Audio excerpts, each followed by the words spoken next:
This is the Other 22 Hours podcast. Hey, and welcome to this week's episode of the Other 22 Hours podcast. I'm your host, Aaron Shafer-Haiss. And I'm your host, Michaela Anne. And since this show is brand new, I'm assuming you are new. So thank you for checking us out. We like to think of this show as the anti-album cycle podcast. We called it the Other 22 Hours because we wanted to focus on the times that we're not on stage. And so zooming out a little bit, we wanted to focus on the times when you don't have a new record and have conversations with our friends about what they do to sustain their creativity and their inspiration. Between the two of us, Aaron and I have almost 25 years of touring experience. I've spent the better part of the last decade putting out records, both on my own as well as with labels, touring the world and building an independent career. We are currently actually getting ready to take our toddler on our first ever festival cruise. So it's never a dull moment in this life. Not at all. I started making records in high school with my friends in basements and in garages, and then I spent a lot of years on tour with a bunch of different bands, and now I spend most of my time in the studio, both my own and other people's studios, making records and writing music for TV and commercials.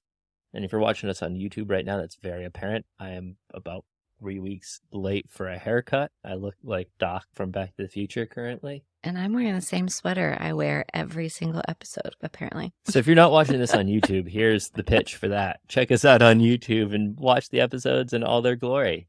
Anyway, as you can tell, Michaela and I have been at this for a long time. We have worn different hats in the music industry, from work on the industry side to performing to producing to teaching. And what we've learned is that there's no one right way to earn a living around your passion. And in an industry where so much can feel out of our control, left up to luck, who you know, being in the right place at the right time, we wanted to focus on what is within our control. And so with that in mind, we decided to invite our friends on to have some conversations about the other times, the times that are outside of the public eye, and ask them the question, what do you do to create sustainability in your life so you can sustain your creativity? Today's guest is Andrew Combs. He is an incredible singer-songwriter. He's also a father and husband and a beautiful painter based here in Nashville, Tennessee, but originally from Dallas, Texas. We had a really great conversation with Andrew about transcendental meditation and the identity of being an artist, about parenthood, about juggling busy schedules, shifting priorities through building a career that you hope will be lifelong, and all points in between. So with that, I hope you enjoy our conversation with Andrew Combs. Yeah, I feel like I messaged you about something. Oh, maybe. Yeah. Maybe it was the R.C. Gorman.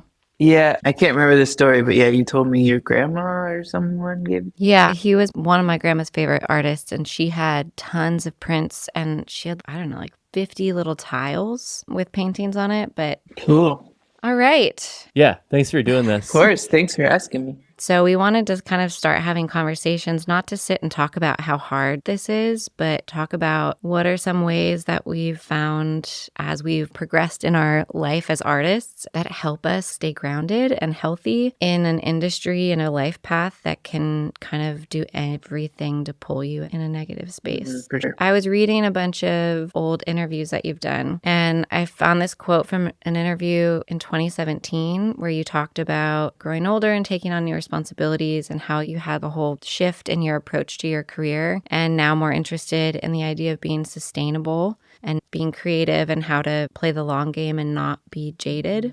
And I was really struck by this because I feel like those are concepts I've only started thinking about in this last year and was so like, no, you put out records, you tour nonstop. So yeah, I'm curious if you could kind of expand on how that idea shifted for you and then also how that's progressed in the last 5-6 years since you started talking about that. Yeah, that would have been around the time when our first kid was born. So I think that has a lot to do with it. Yeah, I just found that the grind of touring all the time, or I did the publishing world where I would write all the time and everything just kind of comes to a halt. The grind catches up and I was no longer really enjoying what originally I found to be the most pleasurable thing about being in this business, which was the actual art making. The older I get, the more I find that structure in my daily routine helps me be a better artist, at least in my opinion, but also a better person and better father and friend and partner. And those things just became more important to me the older I got. I think having a kid now too, but having a kid then probably made me focus in even more. I would much rather be home a lot and work a day job part time than slogging it on the road and falling into unhealthy lifestyles and whatnot when I could be home enjoying these people that I love and carving out time to make stuff. And that's really what I like to do. The entertainment part is a nice addition to the making for me. I know it's different for everyone, but I enjoy that the most. So I figured out a way to kind of do that. I'm always adjusting. I think we always are and figuring it out. But yeah, that's kind of where I'm at. The word sustainable is important. I think at that time I probably was thinking a lot about money. And at least at the stage that I'm at in terms of music career, it just really isn't sustainable for me to have a family and be touring nonstop. I could do it if I was single, maybe, and if I wanted to. Yeah. Yeah, absolutely. I feel all of that. We're 18 months into our journey as parents. 19. 19 and a half, really. Yeah. And, Who's going to win? I know, right? I'm trying to do the day math really quick as I finish this sentence. But I feel all of those things. Sustainability, my ability to be present, like when I'm home and with my family. So sustainability financially is definitely a big thing. But then also energetically and emotionally sustainable to just be able to show up still, Yeah, that's so important. Where does your ambition fall into that, though? Because I have a challenge. Aaron kind of got to this place before I did of like wanting to focus on home and wellness and yourself, and seeing how touring and that endless cycle can be really detrimental. And I am getting there, but I feel like I still have this itchy ambition that makes me feel like, no, I need to go out there because that's the way that I've determined how you grow success. And that's what I struggle with. So how does ambition fall in that for you? Did you feel like that changed as well? Did you feel like your idea of what you wanted to achieve, did you even have those types of ideas going into a music career? Yeah, that's a good question. I mean, I don't think any of us are, I don't think you're wrong for thinking that. I don't think Aaron's wrong for thinking the way, it's just like what we want out of it. And yeah, I guess, I don't know if I ever had grandiose goals of becoming very successful. This sounds so cliche for a lot of artists, but all I really want was to be able to make my art without any sort of hindrance, whether that be money or time or whatever. And then when the family comes into play, that also to me at least, it becomes equal to my art. And so I have to find a way of making those two things exist together. And yeah, I mean, maybe my ambition changed. I never really thought about it like that. It's always just been if I can wake up every day and make something new and still be a good partner and father and friend, then I'm happy. And I guess you have to make enough money to pay the bills and all that, of course. But yeah, I don't know. Stardom or anything like that never really entered into my head. I guess it would be nice, but it also seems very daunting. Yeah, lately I've been thinking it looks exhausting. Yeah, especially the older we get. Yeah. A little earlier, you mentioned that, I forget the exact words that you used, but you mentioned that structure to your day or routine to your day is really helpful.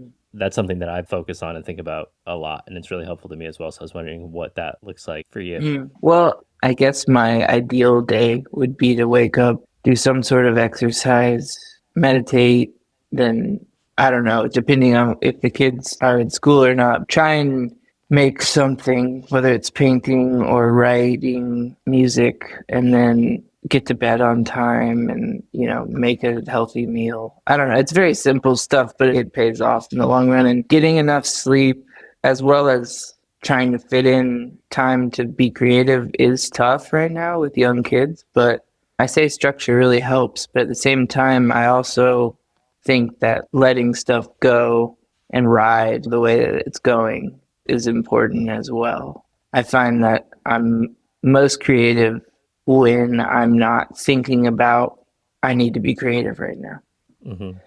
So setting aside time to be creative doesn't always work for me. I just know that it needs to pop up from time to time. And when I say structure, also, I just mean like having a part-time job and, being able to pick up the kids from school and being home. Yeah, having a routine. hmm Yeah. Because their life is Yeah. so much that. And if you throw them off, then the whole household's off. Yeah. Yeah. One thing I've really realized and focused a lot on from having so much routine with having a little kid is how much having routines and systems in place actually frees up my mind. And I can see it with our daughter, with a nap time routine or a bedtime routine. Like she knows what happens in what order so that she's actually more calm and it's more successful. So I've been focused on that with my own creativity where it's like, okay, what are the things that need to happen every time for me to create the most fertile ground to be creative? Whether that's completely not related to my art or anything like that. Things like taking care of what needs to happen so that the house is functioning or that our kid is comfortable or something like that. Yeah, And just kind of staying up on that so that when I do have the time to be creative, it's exactly. easier Yeah. for me to like get into that mindset. Yeah, like I'm not like a clean freak at all. And it's really hard to be a clean freak, I would imagine, with kids. But like I like a little bit of tidiness. And so if I can focus on that while the kids are running around, then when that time comes to be creative, I won't be thinking, like you're saying, it's all part of the process. I think you're right on about it. Yeah, I guess it falls into structure, like having things in place to keep your mind clear. Mm-hmm. Yeah, I've been so resistant to routine and structure for probably my entire adult life. I'm always like, no, I don't want a routine at home. I want to just be able to go where I want, Sure. when I want, and travel all the time. And I kind of thought, okay, having a child, how am I going to do that still?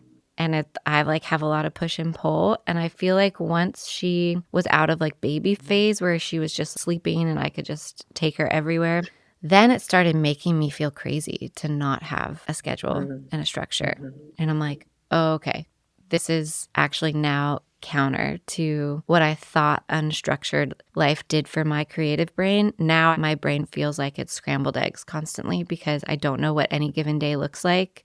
And therefore, I'm constantly on edge and I can never think about creating anything. Yeah.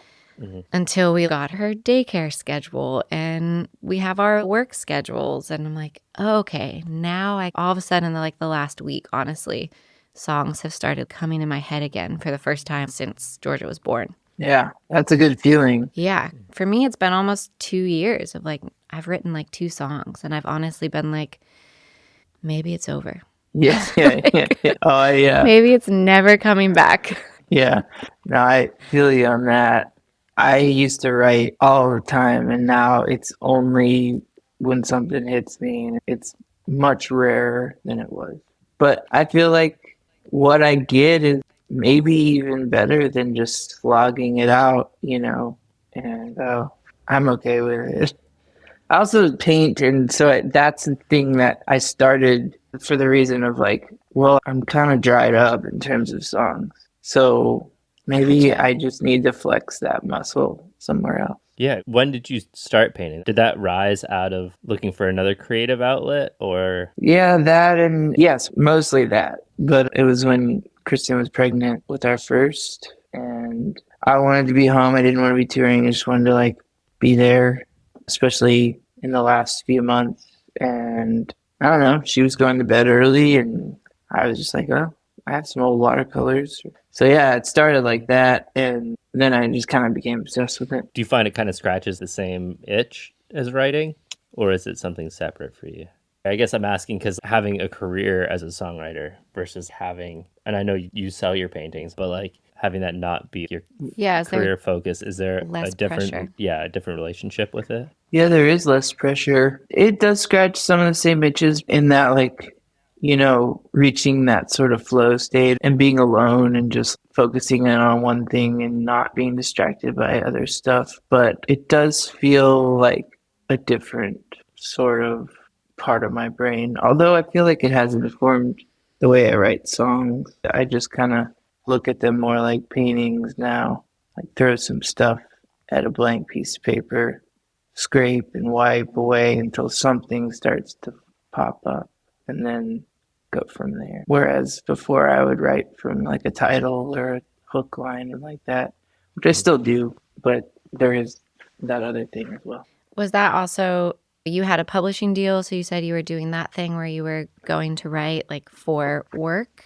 Did that inform the way that you were writing? And has the business side of music and maybe, your business relationships and what you've got going on, whether you have a label or a manager, an agent at any given time, how does that impact your writing and your relationship to it? Well, with the publishing deal, I came into it really gung-ho because growing up, my favorite thing about folk music or country music or anything that was coming out of sort of the rootsy area was the songwriters and the people that I was attracted to. A lot of them came through Nashville and did the publishing thing. So I was excited about that.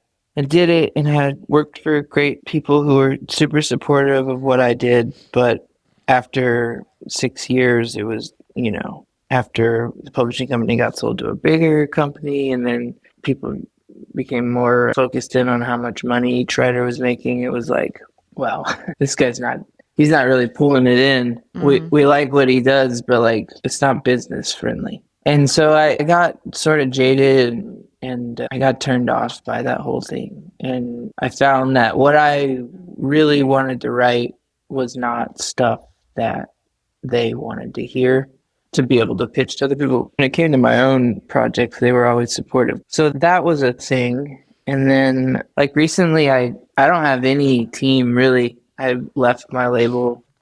So during COVID, what little money that was coming in, I was still paying. I had 2 managers and I was just like, guys, if it's cool with you, can we just not do the management thing for a while and maybe just help me when I need it?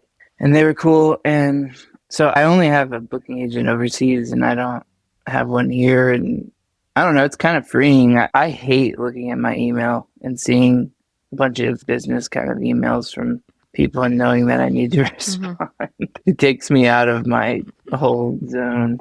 I know it's necessary, but in terms of how I write, I don't know how it's affected. I guess I feel more free and feel like I can experiment. I think play is pretty essential. Yeah, I was reading about your most recent record of that aspect of like you kind of shed everybody and everything and then had little expectations about going into making a record.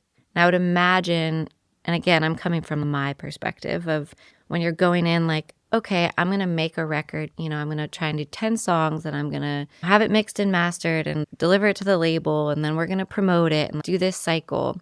Going into it without any of those ideas and without any people waiting on it, I would imagine would be some sense of like, for me, probably a little terrifying. But then also there's this part of me that's like, oh, how amazing that would be. Just like the reason that you started making music in the first place, like as a kid, it's just because it felt good. Totally. Not because you're like, shit, I need to make money, so I need to grow my career and I better hurry up and make another record because my last record got a little attention and it's going to go away. Yeah.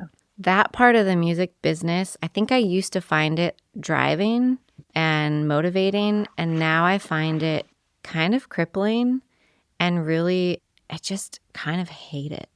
It just feels so futile and fleeting, and so much is about, oh yeah, you build relationships, but a lot of those relationships feel like they're pretty fair weathered out in the music business world and hopping on bandwagons. And I'm currently in a place where I'm just like, why am I making music anymore to begin with? And so I would think going into making a record where you're just doing it to see what happens would feel pretty different. Yeah, I mean, my latest record came out of, I don't know, I'm so proud of it because it felt everything, every little piece about the actual creative side of it felt so organic and fun. Jordan Lenning called me and we had all been doing those live stream things over COVID. At our old house, I had a shed that I would paint in. So it was really dead in there. And my vocal would be up front when I'd play songs. And he just was like, well, I really loved how that sounded. What if you and Dom, for those people who don't know, who's a great drummer in town, what if we just like got together and had coffee? And we haven't seen each other in months because it was during COVID. And and just see what happens. I have this idea of doing it in mono, blah, blah, blah, blah. And I was going through a crazy sort of headspace. And I hadn't written but 2 songs in like a year and a half. And I was like, sure, it sounds fun to get to see you guys. But like, I don't have much, but I'll bring these 2. And we did. And it felt like really fun and important, like to me and to them. And I feel like those sort of triggers are so awesome when you run across them, especially organically, when someone just like, it's almost like a prompt, but you weren't expecting it. And then it just sets you into motion. You're like, I want to do this. And then we called the record Sundays because every Sunday we'd get together and during the week I'd write and we'd cut what I wrote kind of thing. And some were good and some were bad. But it was so much fun. And I'm just trying to always think of ways to have fun and challenge myself and challenge the people that I'm working with, because if they're your friends and you like hanging out with each other, when you challenge each other, you can really go down some cool roads if everyone's comfortable with each other. So if I'm understanding correctly, like, you guys made that record pretty lengthy period of time, right? Like over like a few months? That was like a month and a half of basics. Yeah. And I say basics, like the only overdubs we did were woodwinds. Sorry, the only external overdubs besides us 3 were woodwinds and then a few guitar tracks and 1 pedal steel. So yeah, I mean, over the course of a few months, maybe the whole thing was done, but like the actual recording of the songs was a month or month and a half. Most of it was, I think all the songs I sang live was just like, let's do this, let's have fun. Did you guys have an album in mind as you went, or was it just... Well, that was what was fun and also made it feel so organic, was that I was going through this weird sort of, I had a mental sort of situation, mental break. I don't know what to call it, but I was fucked up and kind of bedridden for a couple weeks and just couldn't get out of the funk. And I started meditating and got on medication like right when I started recording. And so all the songs became about that. Like there's 3 or 4 songs that are solely about meditating and like just mindfulness and stuff. And so it all just ended up working with the instrumentation, with the idea of doing the record in mono and with no reverb or delay or anything. Everything came from the right direction and made something that worked in my mind, that was taking what I was feeling and putting it into song. So just, I don't know if we definitely didn't have an idea of the record before we came in, but it just made sense more and more over that month and a half. Puzzle pieces were sticking together. After 1 or 2 Sundays, it was like, oh, okay, I can see where this is going, and it's going to fit perfectly with the way that I'm feeling, the way that I'm writing. And it sounds like, based on what was happening in your personal life, that it was happening simultaneously with a time of healing in a way. Yeah. Would you say? And it was a big part of the healing process, for sure. Wow. Had you ever tried meditating before? I'm curious if you had help besides medication kind of getting you out of the funk and also seeking out something like meditation to help regulate yourself. Yeah, I mean, I had a lot of support from my wife, but other than that, I didn't really tell many people. And the meditating thing, I had tried meditating a long time ago, but kind of fell out of it. Didn't really do it, I should say, kind of played with it. But, met some friends in town who do it. And one in particular is a mutual friend of ours. She just kind of lives beautifully and is just so kind and so present. And she had been meditating since she was 5, grew up in the TM world. And so I was like, I kind of want what she has. And I think I should at least try it. And she hooked me up with a teacher and I went from there. And it's been something that has been life-changing, honestly. I don't like to say that because it sounds pompous, but it's been really healing. I feel like the medication kind of helps the day to day, but the meditation is like healing parts of me that have been scarred for like a long time. Mhm. And so it's a good combination. I had a friend, because I literally started doing medication and meditations. My friend was like, "Why'd you do that? Now you don't know which one's working." Like, well, I don't care as long as it's working, you know? Yeah. But no, it feels really good. And I feel like I have to do it at least once a day. I try to do it twice a day. And lately I've been kind of toying with the idea of maybe trying another method or just like diving a little deeper, which I don't really know how to do yet, but I'm interested in figuring that out. And TM is transcendental meditation. Mm-hmm. Can you explain kind of what that is versus just regular old guided meditation of try and breathe and relax and clear your mind? Yeah. Well, I'm not like an aficionado, but I know there's a ton of different types of meditation. But TM just focuses on a mantra that you repeat over and over and over in your head. And that's a mantra that's given to you when you learn from a teacher. Basically, when you hit it right, it kind of feels like taking a nap without falling asleep. And so you wake up feeling a little refreshed and clearer. Sometimes I'll get a sensation or an idea for a painting. Haven't had too many song ideas, but it's just clearing the mind. Really, it's trying to tame that monkey brain that we all have and always trying to get control of. Yeah, I've, for the better part of the last, I guess, probably 18 years, since I was about 19, gone through various phases of meditating. You were 19, 18 years ago. Yeah. Wow. I was like, 18 years ago, you were a child. No. Oh my God. No, very much not. I was voting and buying cigarettes, but I was also learning about meditation. And so I've gone through various phases and stages, and unfortunately, I'm not in a very meditative phase at the moment. But kind of the peak of my last one, I was meditating for 30 minutes a day or so, and spent a few months in Northern California with some friends at this house that they were house sitting, and it was on like 18 acres outside of Davis. So not a super exciting part of California, but California in general is beautiful. But pretty. Yeah, but it was secluded and it was quiet, and we were there over the New Year. And so we decided, the three of us all meditated individually, but we decided that we would start the first 3 days of the year as like a silent retreat.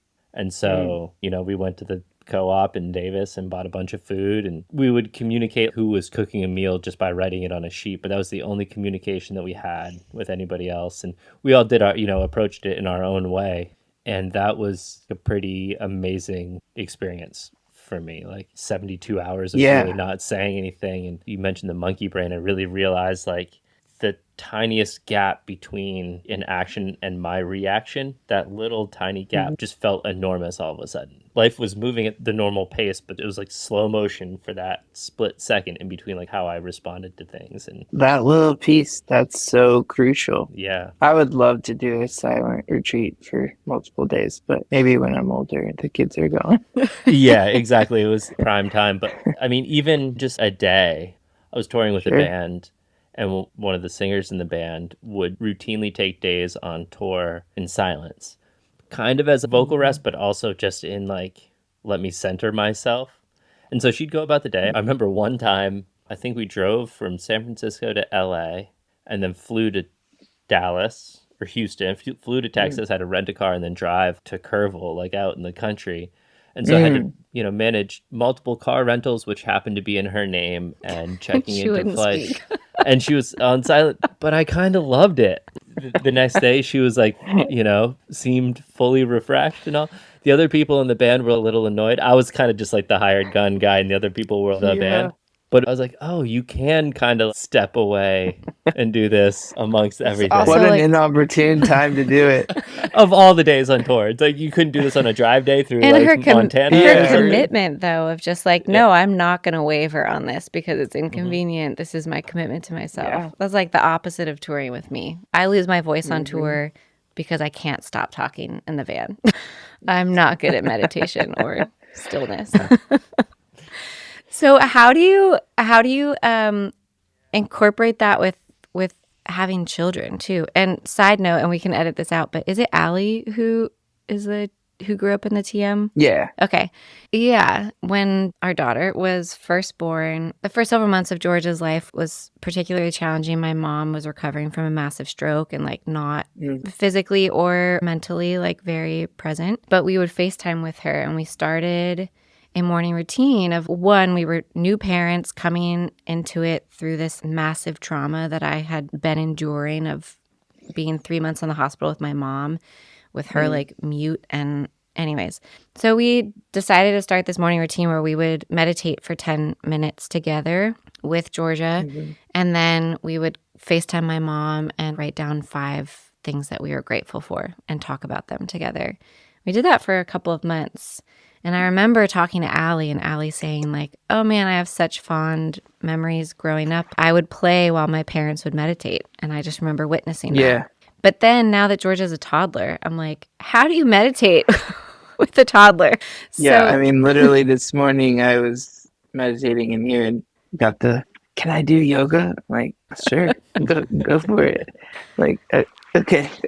Now you just have to keep going, you know? Yeah, one thing I learned during that silent retreat is how much you can kind of make anything a meditation if you just really focus on consciousness and the presence, which has been something that I've found helpful now having a kid. Like I have not in the traditional sense sat down to meditate in probably 17 months now. Like it's been a long time. But I use little tiny points of mindfulness through my day where all of a sudden I'm like, I'm reaching for the handle of the door and now I'm turning it and just feeling like my arm is turning kind of all the way up to my shoulder, or like making a sandwich and just being totally present and spreading the peanut butter on there and like just like a little bit of being here and now.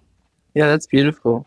I think that's important, especially when your life is chaotic with kids and whatnot. Thich Nhat Hanh, doesn't he talk about, have you ever read any of his stuff? Yeah. I've read the one Peace in every step. Peace in every step. That's kind of the foundation of that, right? And also using any sounds that happen in a day as a reminder. Because I feel like I go through my days where I literally am like running out the door and I get in the car and I'm like, what did I just do? Did I leave the oven on? Is the house burning down? Like, I'm not conscious of what just happened the past 15 minutes because I was just running to get ready and throw the child in the car. It's important. I mean, and so that also it's really hard for me to meditate if I am sleepy. So like sleep has become such a huge thing in our lives, and we're kind of sleep training right now, and it's hard. But at the same point, I've just made it a point to be in bed by 9:30 and, you know, hopefully be asleep by 10, and makes the day so much easier. Yeah, all those little just like feed into each other to make yourself and your day a much more positive thing. And, you know, not drinking as much or not at all, whatever, like always helps. Exercise. All the stuff that they tell you to do, it turns out they tell you it for a reason. Yeah, I didn't believe it for so long. I was like, yeah, me neither. I'm cool. I'm doing just fine. And then, well, in a young person's body, you can brush it off. Yeah.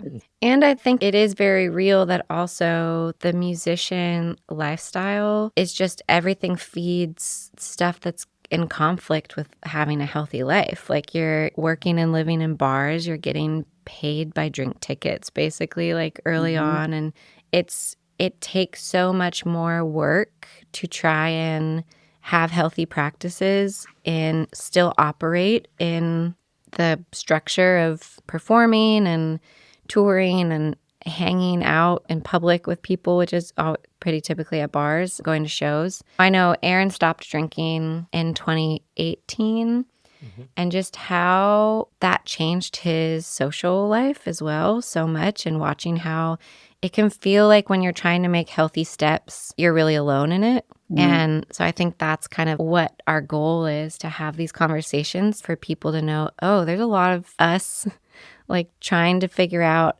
how to make better decisions for ourselves, center and prioritize our emotional, mental, creative well-being within a framework that doesn't really support that. So how can we create that network to support each other? Yeah, I think it's awesome what y'all are doing. I mean, I feel like there is a shift from even when we were kids. Like, I still idolized people who were messed up all the time when I was getting into music.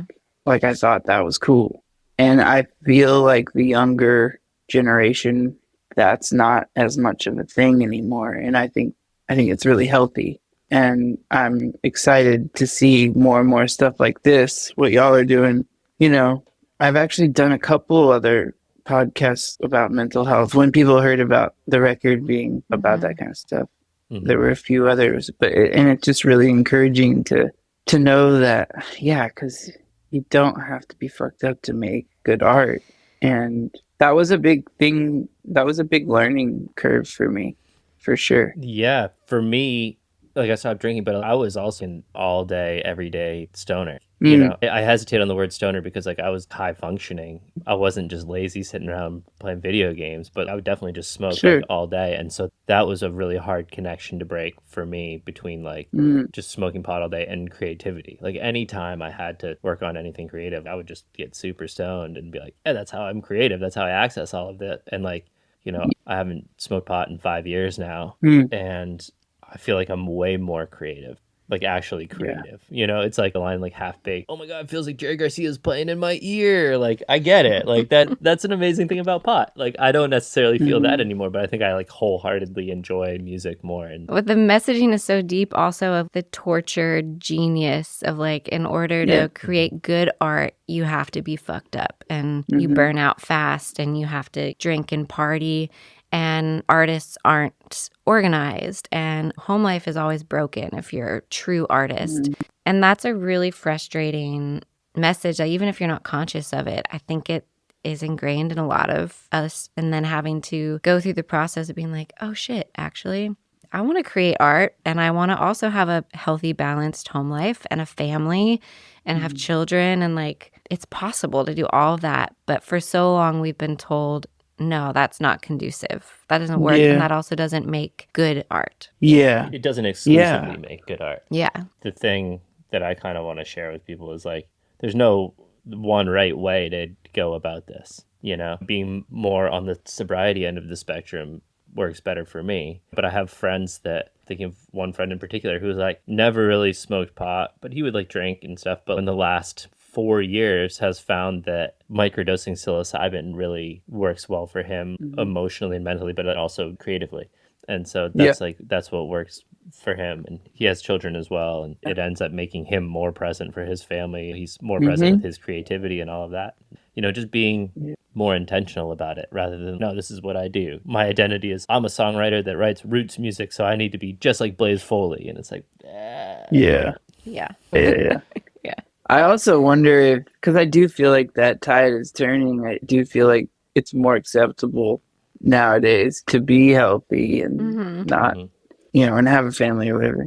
I wonder what caused that. I mean, I would think that the money in the music business might be a big part of it. Like, it's just not sustainable to do both anymore. Or I don't know how to explain that. You know what I'm Yeah, saying? there's not so much excess. I mean, maybe for a smaller You mean excess money, percentage. right? There's not a lot of excess Yeah, money. yeah, there's not a lot of meaning like for a small percentage of people, they're still operating, making music and making tons of money. But in general, the music business doesn't have the amount of money that it used to. Yeah. I mean, I worked at a Yeah. record label. I worked at None Such Records in 2009 to 2011 or 12. Mm. And even then, how they would court a new young artist or parties Yeah. that they would host, they were just like, the money's not there anymore.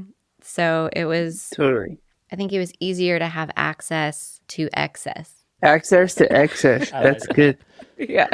No, I mean, like, if I was 25 and I got my first record deal and they were like, all right, we'll put you on a bus. Mm-hmm. I mean, I don't have to worry about drinking and driving. That's just one of many things that I wouldn't, I would just be off the rails. And so it's just interesting. I think it's good for our health, not necessarily our Yeah. income. Yeah. Yeah. Right. I'm interested, Aaron, about your sobriety. I'm not trying to get sober or anything, but how is that? Like, how do you function going out to a show? You're just like, I'm going home early, or like, how does? Yeah. Because I give myself one night a month to like party, and that's it. I don't buy booze for the house. But like, I would have a really hard time like going to a show and not being like, I'll have 3 or 4 beers and hang out for a while. Yeah. So I have to say I'm not 100% sober. I'll have some drinks Hmm. here and there, but like I couldn't Cool. tell you the last time I had a drink. It Yeah, was yeah, definitely yeah. before Thanksgiving. Mm. But starting in 2018, I was fully sober for A over a year and a year and a half. half. And to be honest, it was really, really hard. I Mm. felt great. I never was like, I'm going to be sober. I was like, I'm going to take a couple weeks off, just kind of clear my head. And that turned into a month, Mm. which turned into 3. And it just kind of kept going because I felt really good mentally, physically. But I lost a lot of friends for sure. Mm. Just they kind of just fell off because I mean, I was on the road a lot. Mm. Luckily, the people I was on the road with were cool. The artist I was touring with was sober, and the other dudes in Mm. the band were like totally cool. And so I would Yeah, yeah. that in a way like made hanging a little easier for me, just because like you know you're not going anywhere until the band goes somewhere. So like I had to stay Sure. out, even though the show got done. I was like, I want to go to bed. But like being in town, being in Nashville was hard. It was really hard for me. I would get tired at 11 o'clock, right as everybody's on their third tequila, it's super psyched and really, like Yeah, everybody's energy is going like this. I'm like, I'm out. Probably harder yeah. because I also was not in a. I've since experimented with sobriety, but at that time I was not a Hmm. partner that was in the same place at all. I was Sure. like quite the opposite. I was going off the rails a little bit and drinking more than I've ever drank in my life. So I would imagine that contributed to Hmm. how much harder and then how much more impressive it is to Mm. have the discipline and commitment to himself when even like Yeah, your partner is for like real. not anywhere near the place that you need to be. Yeah, but I Mm. was kind of coming out of a time, I would assume similar to like what you were experiencing before you started Sundays. I wasn't bedridden, but like Mm. it was definitely the hardest mental time of my life. And so I was in like a time of searching. I was Yeah. meditating a lot. I took up journaling and I was waking up in the morning, just brain Hmm. dump, writing page after page, was running a lot. I was like really looking for, I was taking like a complete mental Sure. inventory and looking underneath all of these rocks. So that was like really my drive to figure out what was going on with myself and with my mind is what kept me going through that. And basically, when I started drinking again, I haven't gone back to full on partying. I've had a few nights in that time and it hurts for sure. Yeah, how can you have a party night? Because I feel like 1 or 2 drinks and we are so fucked up. It's because Yeah. we don't sleep still. Like Mhm. our 19-month-old was up at 1:30 and 4:30 and then 6:30, and we're like, cool. Yeah. No, totally. That's why I only give myself one night. I mean, it's almost like punishment, It is. like paying the penance. But I don't know. I really love the camaraderie of drinking with Hmm. my friends. That's what I miss the And I most. really love like the first 90 minutes. And Mm. then it's pretty much, it's all downhill from there, Yeah. really, if you think Mhm. about it. But I don't know. Once a month, I just let it fly. I've thought about just not drinking, but I don't know. I just haven't made the leap yet. But maybe when the time's right, or maybe it won't happen. I don't Yeah. know. I don't want it to be something that's set in stone. I want it to feel right. And if it does, if it does, Yeah, that's what it is for me. And it's something that I've had to try for a long time because, like, even up to when I took a extended break from drinking, like, I would try to be like, man, maybe sobriety is for me. I kind of always knew that sobriety, like, felt better to me. But prior to that, it was like a Mm. slingshot because it'd be so, like, hard. It's like, no, I do not drink. And then it'd be like letting go of the slingshot and just like going for it Drunk hard. and smoke like a pack of cigarettes. Oh, And for like a week or two or a month. Yeah. Yeah. I think there's so much tied to it too of freedom and youth. And so Yeah. I mean, I'm not drinking right now, but that's because I kept really missing that of like, I miss feeling young and free because I'm a breastfeeding mom and like I don't feel young and free at all right now. But then I'd have one Hmm. cocktail and it felt like I had had 10 shots. And so I'm like, Hmm. oh, I want to drink, but my body is like, nope, you can't. Oh, right. Yeah. Yeah. Well, it's good that you listen Yeah. to Yeah, it. for sure. So yeah, what happens for me now is I feel like classically hungover pretty easily, but I really feel a dip in my energy. Not awake energy, but like I don't know, vibrational energy, I guess, whatever that is. Yeah, And yeah. I feel Happy that energy. I feel that for like a week. Even just from like Yeah. one drink, I can really feel alcohol is a depressant. So I really kind of feel Hmm. that. And it's just not worth it to me, at least right now. It's not forever. Yeah, yeah. It's almost like whether it's conscious in my mind or not, that's something that energizes me while I'm out with friends. I'm like, I got my soda water and it's great and it's got a lime in it and it's refreshing and like I'm not going to feel like shit Yeah. tomorrow. So I get excited about tomorrow, Aaron, which then like keeps me Yeah. energized and engaged with friends that I don't know. That's There's something cool. like that. I like I've never really thought about it like that, but I guess that's kind of what's going on now. Yeah. Well, we won't take any more of your time. And our child is probably going to wake up soon from her nap. We're squeezing this in during nap time right now. Oh, So. wow. Risky Yeah. business. We're not going to push our luck, but Well, this has been really yeah, fun. thanks for taking time out of your weekend to talk with us. All right. Well, thanks, guys. Thank you for listening to this week's episode of the Other 22 Hours podcast. You can find more info on this episode, including links to things that we talked about, by going to theother22hours.com and clicking on episodes. We want this show to be a resource for our community, from our community. So we'd love to hear from you about what works and what doesn't. Please let us know by sending an email to info@theother22hours.com. And we'll see you back here next week for another episode.